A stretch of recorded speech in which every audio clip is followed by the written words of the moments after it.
fashion lover! Welcome back to my sewing house. If you are new here, my name is Evelyn, and good morning, good afternoon, good evening. When I first saw this outfit, my reaction was, wow, it's elegant, it's sexy, and it's very high fashion. But my second reaction was, there is absolutely no way I can wear this. Recently, I've been looking at outfits from Chanel's show, and this look caught my attention immediately. Jenny wore this beautiful navy top with nautical-inspired white trim. It has that classic Chanel feeling. The contrast, the clean lines, the sophisticated details. But there is one problem. The original design is backless and quite revealing. And while I love seeing bold fashion moments, when I make something for myself, I always want it to feel like me. So today, I'm going to recreate the feeling of this outfit, not copy it exactly. I'm going to take the inspiration, the black and white contrast, the nautical Chanel mood, the elegant silhouette, and transform it into something that I would actually wear. And the best part, I'm making it from something I already have in my stash. This is my leftover black scuba fabric. I actually used this fabric for another project before, and I had some pieces left. Usually when I sew, I always imagine buying new beautiful fabrics for every project. But sometimes, the most satisfying creations come from things I already have.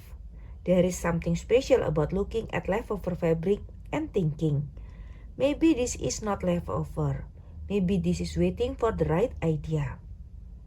When I was researching Jenny's outfit, I found different pictures.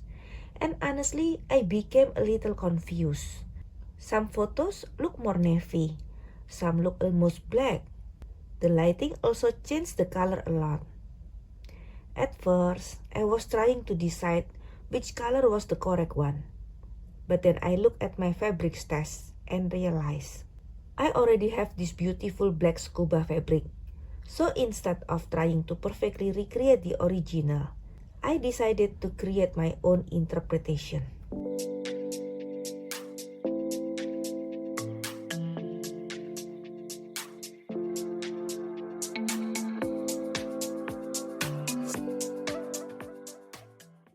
The original top has a very daring backless construction, and I understand why it looks amazing. The open back creates drama and makes the outfit feel very luxurious. But personally, I want something that I can wear outside my sewing room. Something I can style, something I can move comfortably in.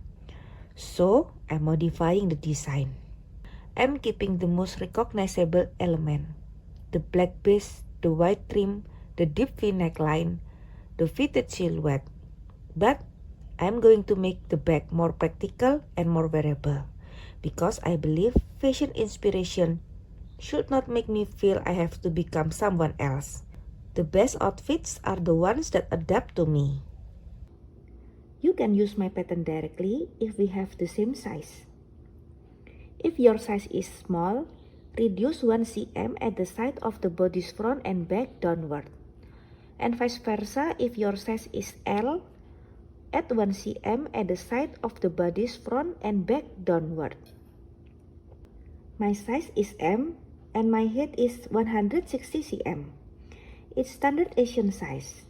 Before cutting into my fabric, I always start with the paper pattern. This is the moment where the idea slowly becomes a real garment. For this project, I decided that the top should finish around 5 centimeters below my belly button line.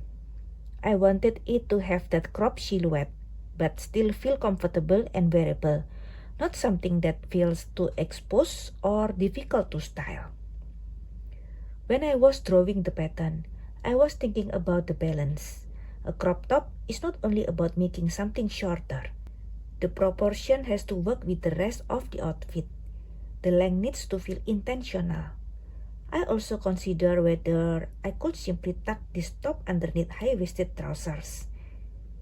but because the hemline sits 5 cm below the belly button, it actually gives me more flexibility. With very high-waisted trousers, a small part of the top can be hidden, creating a cleaner transition between the top and the bottom. However, I don't want to depend only on tucking it in. The pattern itself needs to look good when worn naturally, because sometimes the fabric thickness, the movement, or the design details can make a tucked-in top feel bulky. So while drawing this pattern, I'm not just following measurements. I'm imagining how this garment will move, how it will sit on the body, and most importantly, whether I will actually feel confident wearing it.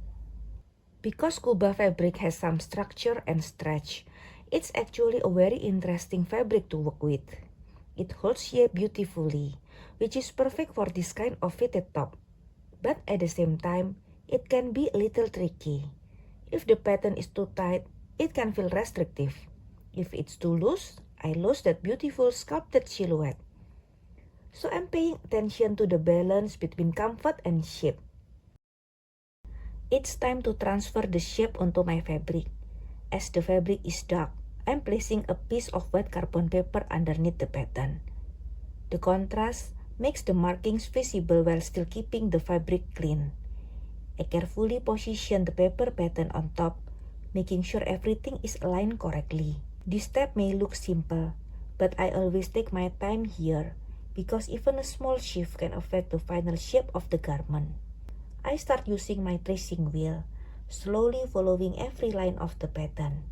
I like to move patiently, especially around curves and important construction lines, because these marks will guide me when I start cutting and sewing.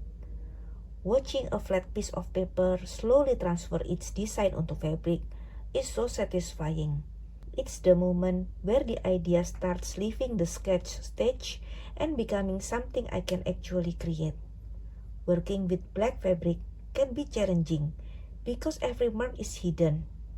But with the right tools and a little patience, the pattern comes to life one line at a time. There is always a small moment of fear when cutting fabric, especially when it's the last piece of a fabric I love. Because once the scissors touch the fabric, there is no going back. But this is also the exciting part of sewing. A flat piece of fabric slowly starts becoming something that exists in my imagination. One thing I love about scuba fabric is that the edges are quite clean, and the fabric gives the garment a modern, almost designer look. When making inspired pieces, I think the details are what makes the difference. The silhouette is important. The finishing is what makes something look expensive.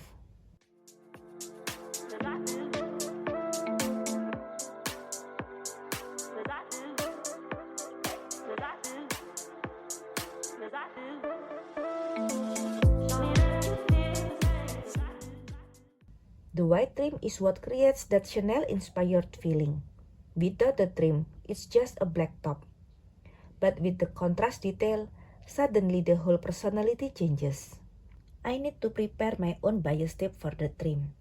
I use my leftover scraps instead of buying new fabric. I always like using scraps whenever I can, because the smallest pieces of fabric can become the details that make a garment special. It's also a little challenge, finding a way to give those leftover pieces a second life. For bias tape, the direction of the fabric is very important. I'm looking carefully for the diagonal direction where the fabric has the most stretch. Using a pencil and ruler, I start drawing several diagonal lines across the fabric. I'm taking my time here because accuracy matters. If the lines are uneven, the width of the bias tape will change, and it can affect how neatly it sits on the garment. This part always reminds me that sewing is not only about putting pieces together. A beautiful result often comes from these quiet preparation steps, measuring, marking, and understanding how the fabric wants to move. From a simple scrap piece, I'm creating a small detail that will frame the design and bring the whole garment together. Cutting on the bias allows the tape to gently follow curves and gives the trim a smoother, more professional finish.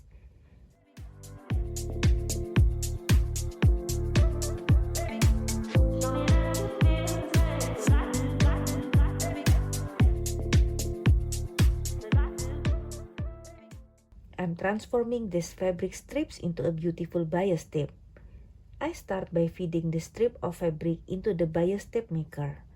This little tool looks simple, but it does something magical. It folds the raw edges neatly and evenly, creating a clean strip that is ready to become a trim.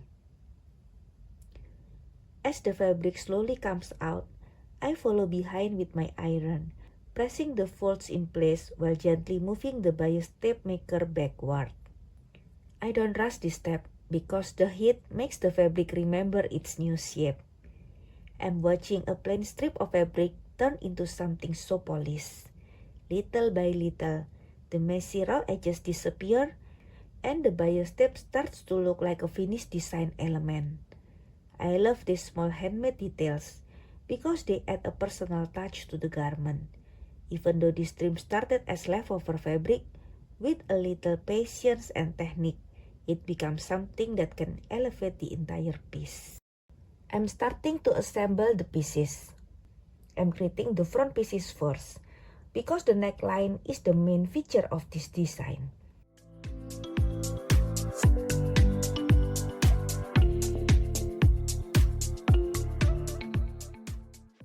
The white trim is probably the most important part of this entire project. The small detail completely changes the mood. Black and white together always feels timeless. It reminds me of Chanel. The idea is simple colors, but very strong designs. I'm taking my time here because contrast details can be very unforgiving. When you put two opposite colors together, every little mistake becomes visible. But when it works, it creates the beautiful, clean designer effect. This is where I'm making the biggest change from Jenny's original outfit. The original design is very open and dramatic, and I love that about the original. But for my version, I want elegance with comfort. I want something that I can wear for dinner, an event, or even style casually. Sometimes, the most beautiful designs are not the ones that show the most. Sometimes it's about creating a little mystery.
For the bottom, I'm pairing this top with something that I already made before. These are my old white leg trousers that I upcycled. I love combining new projects with old projects because it creates a wardrobe that tells a story. This top is inspired by a luxury fashion moment. but these trousers already have their own history. Together, they create something completely personal. And finally, here is my version. When I started this project, I thought I was recreating Jenny's outfit, but actually I think I was creating a conversation with it. I took the elements I love, the contrast, the elegance, the Chanel-inspired feeling, the feminine silhouette, and I changed the parts that didn't feel like me. This is why I love sewing. Because fashion doesn't have to be something I only admire from a distance. I can take inspiration and make it belong to me. I think the most exciting part of making clothes isn't creating an exact copy.